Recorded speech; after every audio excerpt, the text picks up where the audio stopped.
locked yourself out of your car or your house and you're frantic because you got to get to the appointment, or maybe you have to pick up the kids.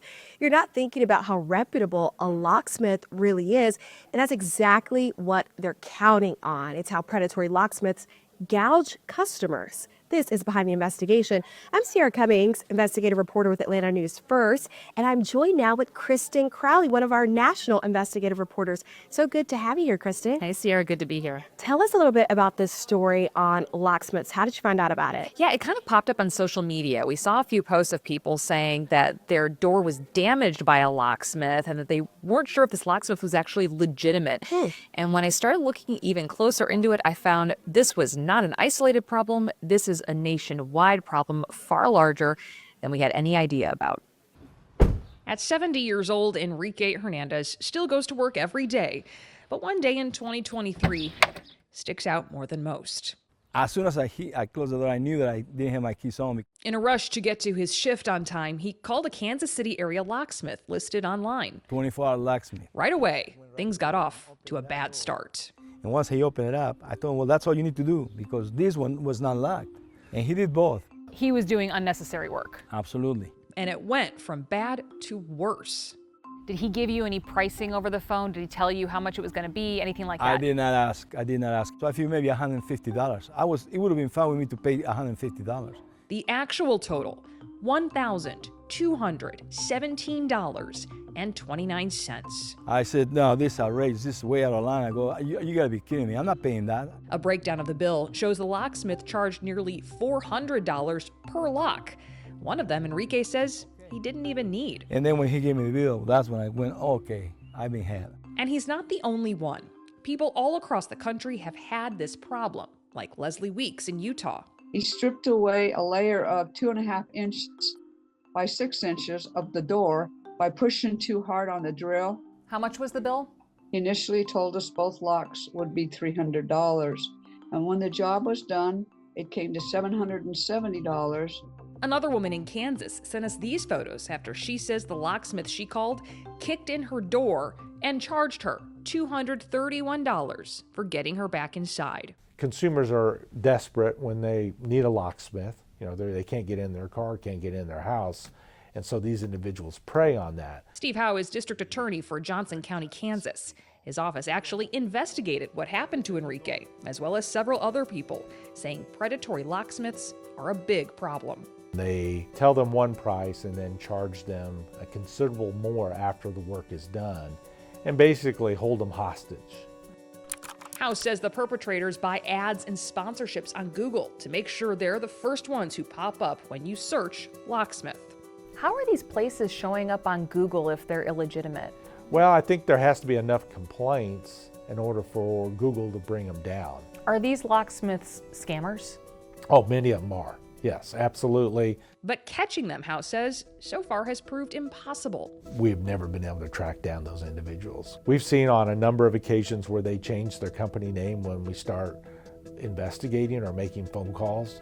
They'll change their phone numbers, they'll change the name of the company, and of course they have no physical address. So it's hard to tie them to the actual acts. You just type in locksmith near me on Google, and about the first 15 to 20 ads that pop up, if they don't have an actual location, it's owned by that scammer. Zach Wilcox says he knows firsthand how it all works. It's going to be the same dispatcher sending this job to the same technician who's going to come out. You're pretty familiar with locksmith scams. Yeah. Why? I used to work for one. The person you were working for was paying for multiple Google ads. Several, like 15 to 20. Of different company names, but they were all going to the same place. Yep. I would have to pretend to be whatever locksmith company they thought I was, because that's the one they called. For nearly a year, Zach says no matter what name he operated under, he was told to charge as much as he could while tacking on unnecessary service fees and taxes. Start with car lockouts, making me charge people $250 a car lockout. It's pretty insane. Why is $250 for a car lockout so outrageous? Because it just, realistically, it shouldn't cost that. For a lot of people, that's 2-3 days worth of work. I ran into this old guy one time, this elderly man, and I told him it's gonna be $250 to unlock his car, and he told me that was all he got for the month. And I was like, I'll do that for free. He's like, I'm not going to charge you your last $250. He showed us receipts of the work he used to do This guy should have paid $50 tops. and the windfall that came from it. Just 9.5 months, I made him $131,000. What do you think about all this looking back now? I wish I would have just tried harder to stop it all, because it's just growing and growing. Part of what makes predatory locksmiths difficult to find is in most states, locksmiths don't need a license or certification. The industry is largely unregulated, meaning there is no paper trail. Only 13 states require locksmiths to have a license. Nebraska was among them until it dropped the law in late 2021 because of problems with the licensure and certification process for locksmiths. Since then, according to the Better Business Bureau Midwest Plains region, which covers Nebraska, locksmith complaints have nearly doubled from 25 in 2022 to 48 by 2024. And it says the problem is likely underreported. If you can't trust your locksmith, it's kind of a scary situation because we are trained to get into places that most people can't. Ryan Carlson is a second-generation locksmith. He owns the Lock Doctor in Lee's Summit, Missouri. He says in recent years, these predatory locksmiths have ramped up. It gives, a lot of those legitimate locksmiths a bad name. Is that hurting your business? Absolutely. And Ryan says so is this. Oftentimes, if you want to look for us, if you're Googling our name, you can type in the Lock Doctor. You can find one that says 24locksmith.io.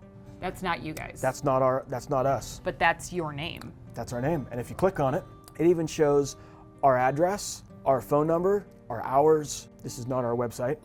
You guys aren't paying for this. Not paying for it at all. But if you hit this button over here, that Call Me Now button, that's not us. And so it's a way where they think that it's This number is not associated with you guys whatsoever. not at all. So you've got your name, your address, your direct line, but this is the one in big, bold, green. It really Correct. sticks out, This is not hyperlinked at all. but this number will not go to you guys. Will not. So we called that number. Hi, is this the Lock Doctor? A woman on the other end tells me no. I saw this number on a website I was looking for, the Lock Doctor in Lee's Summit, Missouri. That's not you guys? They hung up on me. But the problems don't end there. Remember how investigators said with no physical address, it's hard to track them down? Some make it look like they have a physical address to seem more legitimate. There's one just a couple blocks up the road from us that is actually a State Farm agent. So somebody is using a State Farm address to make it look like they have a legitimate location as a locksmith. That's correct, yeah. We found multiple locksmiths listed online with addresses that go to someone's home or apartment complex, empty storefronts, even a city hall. The lesson: look closely at the results you see online before calling. I felt really, really devastated. On Enrique's receipt, there is no name, no phone number, no way to track down who he believes took advantage of him. What happened to your $1,200?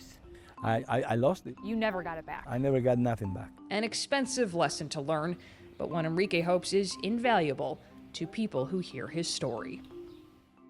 Man, Kristen, poor Enrique, as you mentioned, such a pricey lesson to learn. In the story, we talk about those investigations by the district attorney's office. Whatever came of that? Yeah, nothing from any of them. Wow. He was saying they're really hard to track down, and he meant it. They have tried, but with little to no information to go on because they don't leave a phone number, they don't have a legitimate name. Even the name the locksmiths give people may not be legitimate. They're nearly impossible to track down, so none of the people that the DA's office worked with ever got justice. Wow, it feels like such a losing situation. But I'm wondering about regulation. Could that resolve some of this? Yeah, and that's what the district attorney told me as well. There needs to be something. Now, he did specify it's not that would completely eliminate the issue. Scams are always going to happen.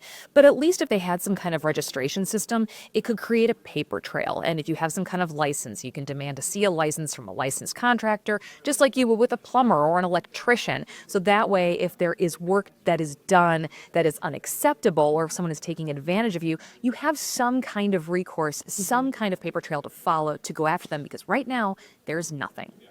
So to our viewers and our listeners, we don't want to let them leave empty-handed. There is some kind of solution here, maybe with some warning signs. What could you advise our listeners and our audience? What are those big, maybe if they're not red flags, but maybe yellow flags they should pay attention to?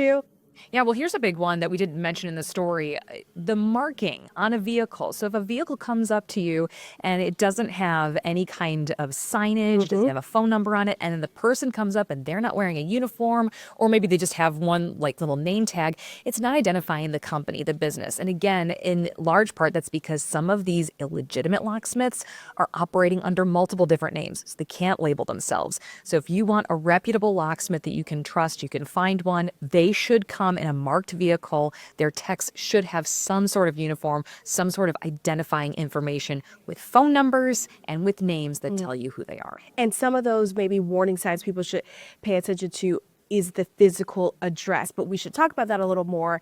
Are there legitimate locksmiths that don't have physical addresses? Yeah, there are mobile locksmiths, which makes this even tougher, and really even tougher for the mobile locksmiths, because if you're specifically looking for an address and there is a legitimate mobile locksmith out there, they may lose out on business. However, the district attorney did mention that there are, when you find an address for a business, it does give it some legitimacy, and it does give you some added protection when you can find out that it is a brick and mortar building. Then if there's a problem, you have someone directly to go to. So unfortunately, some mobile locksmiths may suffer because of people who are acting illegitimately. A lot of times in this kind of consumer reporting, we look to the BBB, the Better Business Bureau. What do they say about customers paying attention? Any advice they're giving the customers? Yeah, they have some great advice, actually. And one of them is know who to call before you need them. And I thought it's so simple. That's incredible. Right? Yeah. You know, and so think about when you move into a new home and you look up your internet provider and you look up your cell phone provider and you look up who does your gas and your water. Do the same thing for a locksmith. Find somebody, scour them out, research them, keep that number handy so that if you do need it, you already have the number ready to call. It's such a simple point, but it's an incredible one because when you're in the moment, it feels like high pressure, high stakes. Maybe you got to get to an appointment. And so you're not paying attention to all the small signs. But if you have that list together in advance, you're kind of armed with at least you're more likely to make the best decision for you and not have to pay the price later down the line. Yeah, a decision that could save you potentially thousands of dollars. Thousands. Well, fabulous reporting. We hope to see you on Behind the Investigations more often. If people want to reach out to you, how do they do that? How do they find you? Yeah, you can find me on Investigate TV Plus, and it can be emailed at kristen.crowley@investigatetvplus.com. Thanks so much for joining us, Kristen. Thanks, You've Sarah. been watching and listening to Behind the Investigation with Atlanta News First Investigates. Be sure to watch or listen wherever you get your podcasts.